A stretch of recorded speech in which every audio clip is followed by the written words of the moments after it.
मैं मुझे ये कह रही थी कि जैसे कि कुछ गलत चीज़ें किसी ने की होती हैं मेरे साथ, मतलब फैमिली में या किसी और के साथ की होती हैं, और जब थोड़े टाइम बीत जाता है, वो टाइम बीत गया, उसके बाद सब कुछ नॉर्मल हो गया, बट वो जो कभी-कभी जब वो इंसान अच्छा कर रहा होता है मेरे साथ, वो बुरी बातें उसकी याद आती हैं, और फिर मेरा व्यवहार उस हिसाब से उनके लिए चेंज हो जाता है। हाँ, ये स्वाभाविक, ये सांसारिक व्यवहार है बच्चा। इसको नष्ट करने के लिए परमार्थिक वृत्ति होनी चाहिए। देखो, सांसारिक वृत्ति और परमार्थिक में अंतर है। यही सांसारिक वृत्ति है। परमार्थिक वृत्ति ऐसी नहीं होती। इसको तुरंत देखा जाता है। पहली बात, जब आप परमार्थ में चलेंगी, तो भगवान ने इतनी सामर्थ्य सबको दी है कि गलत देख रहा है या गलत चेष्टा समझ में आ जाती है। हमको अपने को बचाना होता है।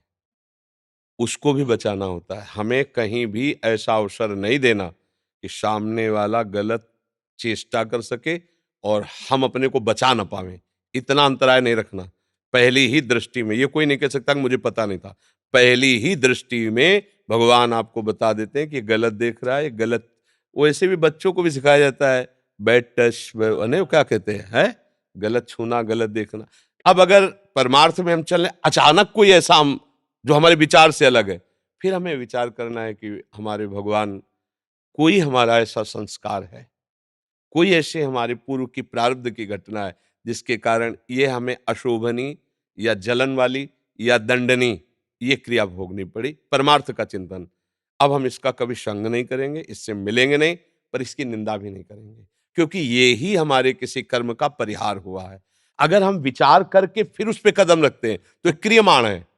और अगर अचानक कोई ऐसा हमें दंड दे देता है तो ये प्रारब्ध है, जो हमारा पूर्व का किया हुआ कर्म, हमारे ना चाहने पर भी हमें गाली दे देना, गंदी दृष्टि से देख लेना, धक्का मार देना, कुछ भी, उसको इस रूप में हम अच्छा, इसके आगे जो क्रिया, मान लो कोई, तो उसमें हमारा कहीं भी किसी भी तरह का सहयोग नहीं होना चाहिए। हम ये आपको बिल्कुल लिखित दे सकते हैं कि यदि आप भगवान का आश्रय लिए हैं और आप नाम जप करते हैं, तो किसी की ताकत नहीं है कि आपके धर्म के विरुद्ध आपके साथ व्यवहार कर सके। ये, हम भी बच्चा ही थे, बच्चेपन से निकले, और सब जगह रुकना, बैठना, उठना, कहीं भी किसी की भी सामर्थ्य नहीं थी। ये हम देखा है, जंगल में अकेले, सांप बिच्छी सब, कहीं किसी, अब हम पद्मासन लगाए बैठे हैं, बगल से काला सांप निकल रहा, सेनपुर, बस निश्चय है कि अगर इसे काटना है तो तुम भाग लो, तुम्हें काटेगा ये नहीं तो दूसरा काटेगा, और नहीं काटना है तो ये ऊपर से निकल जाएगा, काटेगा नहीं। अब बंद के मंत्र जप रहे हो, धीरे से सामने से ऐसे गुजर के चल। कोई भी यहां सृष्टि में हमारा बाल भी बांका नहीं कर सकता, हमारा कर्म ही हमको गिराएगा। और अगर हम भजन कर रहे हैं तो उस कर्म को भी भगवान रोकेंगे।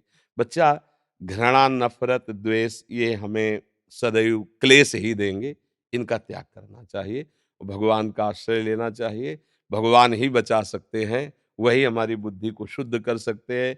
नहीं तो जगत में जो इस समय भगवत विहीन आचरण चल रहे हैं, ये बड़े भयावह हैं, ये बड़े दुखदाई हैं। बचो, भगवान का आश्रय लेकर, जो आपके मित्र, जो आपके परिवार के हैं, उनको बचाओ, उनको सुख प्रदान करो, जीवन का लाभ यही है।